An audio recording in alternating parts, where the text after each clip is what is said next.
안녕하세요. 뭉뚱수 채널의 뭉뭉과 뚱뚱입니다. 지난번 영상에서 미리 말씀드린 대로 약 2주간 유럽 여행을 다녀왔는데 대체 얼마 만에 즐겨보는 해외여행인지 정말 감격스러웠습니다. 이제 슬슬 엔데믹 시기로 돌입하면서 해외여행 수요가 가파르게 증가하고 있는데 오늘은 바르셀로나 여행을 준비하고 계시는 분들을 위해 3박 4일 여행 코스 추천 영상을 준비해보았습니다.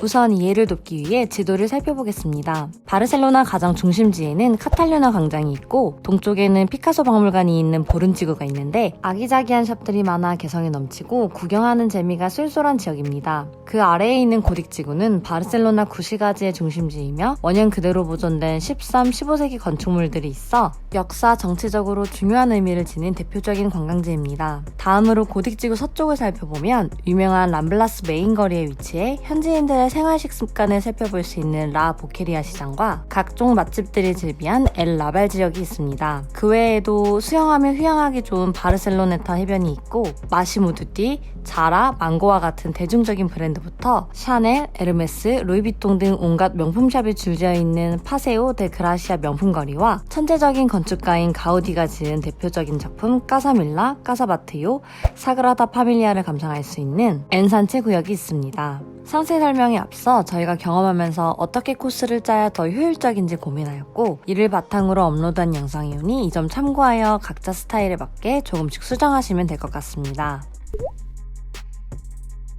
우선 1일차 코스는 다음과 같이 추천을 드리는데요. 보통 가우디 투어를 신청하시면 오전 일정과 점심, 그리고 사그라다 파밀리아를 포함하여 유네스코에 등재된 가우디의 7가지 건축물 중 5개를 정복할 수 있습니다. 또한 비교적 오랜 시간 동안 진행되다 보니 가이드님으로부터 스페인 전반적인 사회, 문화 등 다양한 지식을 얻으실 수 있는데 이러한 정보가 남은 여러분의 일정에 많은 도움이 될 것입니다. 바르셀로나를 100여 년 동안 관광도시로 먹여 살리고 있는 인물이 가우디다 보니 그 건축물을 하나하나 설명하다 보면 분량이 길어지기에 간략하게 말씀드리겠습니다. 초기 작품으로 예술 기준이 아직 확고하지 않아 수직과 직선 구조를 볼 수 있는 작품 까사비센스, 당시 최대 부자인 구엘시의 의뢰로 만들게 된 4만 5천 평 부지의 구엘공원, 용을 죽이고 공주를 구했다던 성 조르디 전설 이야기가 모두 표현되어 있는 건물 까사바테요, 완공 후 소송까지 걸려 더 이상 인간을 위한 건축물을 짓지 않고 사그라다 파밀리아에 올인하도록 결심하게 된 까사밀라입니다.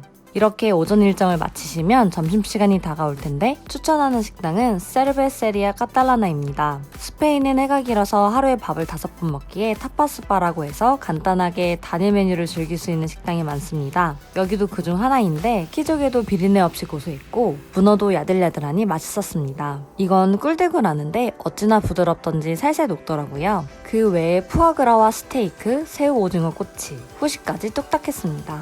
정말 많이도 먹었네요. 배를 채우고 또 열심히 이동하시면 140년째 짓고 있는 사그라다 파밀리아를 보실 수 있습니다. 내부에 들어가려면 티켓팅을 따로 해야 되는데 다음날 들어가시는 걸 추천드립니다. 체력이 이미 고갈되셨을 거예요. 외부에서 가이드님 설명을 듣는 것으로 일정 마무리하고 저녁을 먹으러 갑시다. 더 베뉴 스테이크하우스는 사그라다 파밀리아 근처에 있는 티본 스테이크 맛집인데 고기도 고기지만 직원분들이 정말 친절하십니다.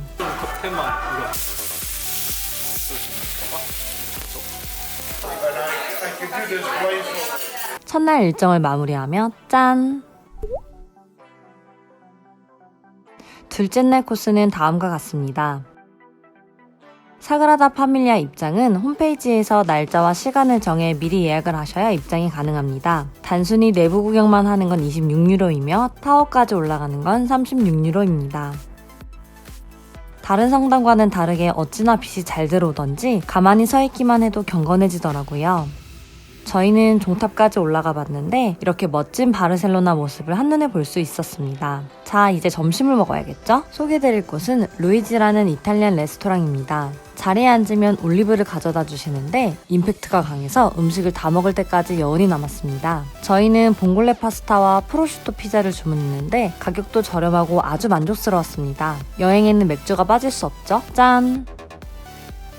다음은 까사바테요 내부 입장입니다. 까사밀라와 까사바테요 중에 고민하시는 분들이 계실 텐데 입장료는 조금 비싸지만 바테요 추천드립니다. 건물 하나에 정말 많은 이야기가 담겨있고 마치 동화 속에 들어온 듯한 착각이 들 정도로 멋진 곳입니다. 평소에 건축에 관심이 전혀 없는 분들도 어느새 기념품을 고르고 있는 자신을 발견하실 거예요. 라 보케리아는 재래시장이라고 보시면 되는데 하몽을 포함한 각종 농수산물을 구경할 수 있고 출출할 때 간단하게 간식거리를 즐기기에 안성맞춤입니다. 플라멩고는 스페인의 전통춤으로 강력하고 독특한 정서 때문에 세계적으로 사랑받는 춤이며 타란토스 공연장에서 관람하실 수 있습니다.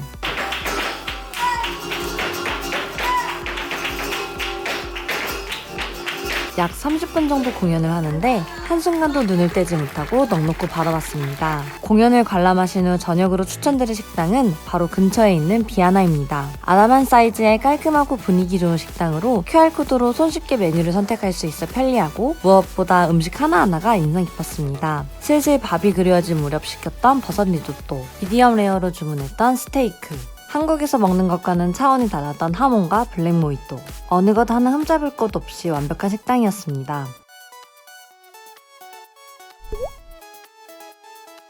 3일차 일정은 다음과 같습니다. 개선문은 만국 박람회를 기념하기 위해 1888년에 지어졌는데 흡사 파리에 있는 개선문과 유사하며 웅장함을 자랑합니다. 입구를 따라 들어가면 시야가 뻥 뚫린 공원이 펼쳐져 있는데 그 길을 따라 쭉 걷다 보면 호프만 베이커리에 도착할 수 있습니다. 워낙 유명한 빵집이어서 저희도 한번 먹어보았는데 유명한 데는 다 이유가 있더라고요. 바삭함 속에 느껴지는 촉촉한 느낌이 좋아 몇 번이고 재방문하고 싶은 곳이었습니다. 피카소 미술관에 방문하시면 피카소가 어렸을 때 그렸던 작품부터 성인에 이르기까지 변천사를 쭉 관람하실 수 있습니다. 교과서에서 봤던 작품들도 많이 있어서 평소 미술에 관심 없던 저도 흥미롭게 관람하였습니다. 또한 미술관 근처에 아기자기한 개인샵들이 많아 구경하는 재미도 있으니 꼭 한번 가보세요. 저희가 갔을 때 날이 쌀쌀해서 수영을 하지는 못했지만 워낙 넓고 예뻐서 멍 때리고 바라만 봐도 힐링이 되더라고요. 한여름에 다시 가고 싶네요.